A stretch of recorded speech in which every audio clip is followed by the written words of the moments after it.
صباح الخير، صباح النشاط. كيفكم؟ شو اخباركم؟ ان شاء الله تكونوا تمام.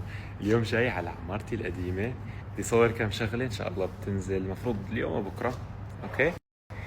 بنفس الوقت جماعه مشغول انشغال بالبيت، عم يدخل عنا على البيت الجديد، عم يدخل عنا 10 15 20 عامل باليوم، بين شغل بين تحضير بين توصيل بين ف قاعد بالبيت بستقبل عمال، بتأكد بسق بوقع بروح قاعد.